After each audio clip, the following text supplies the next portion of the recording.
e a deusa mãe, a Deméter. Pois é, o arquétipo da deusa mãe. Na mitologia, Deméter está associada ao mito de Perséfone, o mito da filha, a deusa que foi raptada por Hades. E Perséfone, raptada por Hades, deixa Deméter desesperada. Assim como ficam as mães quando perdem seus filhos para o mundo, para alguém, para qualquer coisa que seja. Deméter, a deusa da nutrição, da agronomia, da terra, aquela que nutre tudo. Quando se vê sem a sua filha, quando vê a sua filha raptada, Deméter fica louca. É aquela mãe que vê todo sentido, aquela mulher que vê todo sentido aonde? Na maternidade. Então, um ponto muito forte, um ponto luminoso, é que essa mulher regida pelo mito de Deméter, ela vai ser uma grande mãe, nutridora, cuidadora, e ela consegue tudo que ela quer, porque quando ela quer, ela faz acontecer. E ela foi tão poderosa na decisão de Zeus, que ao enlouquecer com o sumiço de Perséfone, sua filha, ela seca tudo na terra. É a mulher que para de nutrir tudo. E parando de nutrir, os relacionamentos tendem a morrer. E aí então, essas mulheres em muitos momentos da vida, quando os filhos vão crescendo, elas vão se perdendo no seu significado de mulher, no seu significado de esposa, de amante, porque o sentido delas pairou sempre na concepção, na gravidez, na maternidade, no gerar dos filhos e no cuidar dos filhos. E aí muitas vezes elas passam, né, cuidando a vida inteira dos filhos, é uma vida inteira, e depois vão cuidar dos netos. E qual é o cuidado que esse arquétipo tem que ter? Porque nesse mito, Deméter fica parecida como uma louca, totalmente largada, abandonada na sua vida de mulher. Então, qual é o cuidado, qual é o ponto sombrio da Deméter? Em muitos relacionamentos onde a maternidade passa a ser o ponto de elo do casal, o que se esquece? Da paixão, do contato, da intimidade. E às vezes esse marido fica afastado e desassistido, fica sem o seu cuidado, porque os filhos têm toda a atenção dessa mãe. E quando os filhos crescem e esses filhos vão embora ou começam a galgar, né, logo na adolescência, os seus amigos, as suas vidas sociais, elas ficam estranhas, ficam esquisitas, porque elas vão perdendo o sentido de ser o seu feminino, porque o seu feminino era todo um útero materno que estava ali o tempo inteiro gerando e que, se pudesse, deixava tudo dentro de si, tudo embaixo das suas asas. Então, o mito de Deméter tem essa fragilidade nas relações. Um outro perigo, né, que as mulheres regidas pela maternidade, as mulheres que têm todo o sentido da vida nos seus filhos, elas perderem o olhar para o marido e principalmente elas perderem o olhar para si mesmas, né?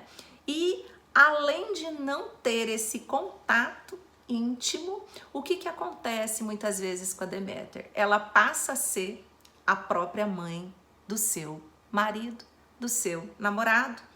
E então, além dela ter todo um olhar de cuidado voltado para os filhos, ela passa a ser a cuidadora de muitos. Então, não bastando, né, ter esse olhar para os filhos, algumas mulheres têm essa Deméter tão aflorada e essa Deméter tão forte que passa a não ser esse ponto luminoso, mas passa a ser um ponto já sombrio de dependência desse ego e dessa cuidadora. Então ela vive o eterno arquétipo da cuidadora, aonde ela passa a não ser a amante do marido, a esposa do marido, do namorado, mas então ela vai ser a própria mãe.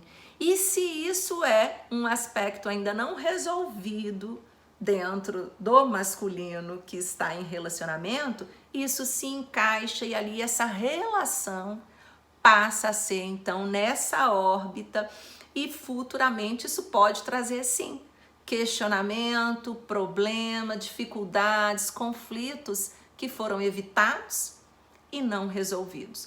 Porque o fato de um relacionamento ou de um casal não discutir, não ter problema, não significa que eles não existam. Não falarem sobre os conflitos não significa que eles não existam. Sempre existe uma comunicação.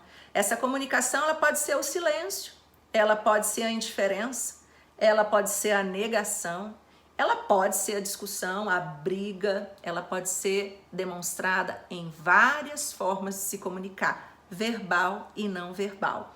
Nesse momento, quando a gente fala da Deméter, essas mulheres que são grandes nutridoras, geralmente são excelentes na cozinha.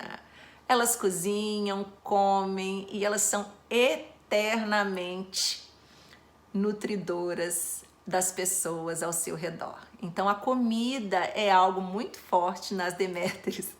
Elas ganham muitas vezes os seus maridos ali pelo estômago mesmo, tá? E cuidar desse ponto aí de sombra, de fragilidade, se você é uma Deméter que é ou que está em regência aí nesse momento. Lembrando que quando a gente falou que todas as mulheres que estão apaixonadas, que estão namorando, que estão envolvidas emocionalmente, elas estão vivendo a sua Afrodite na essência, do seu jeito, tá certo? As mulheres que estão grávidas ou querendo engravidar ou que estão tendo filhos, elas vão estar muito provavelmente com a Deméter mais acentuada.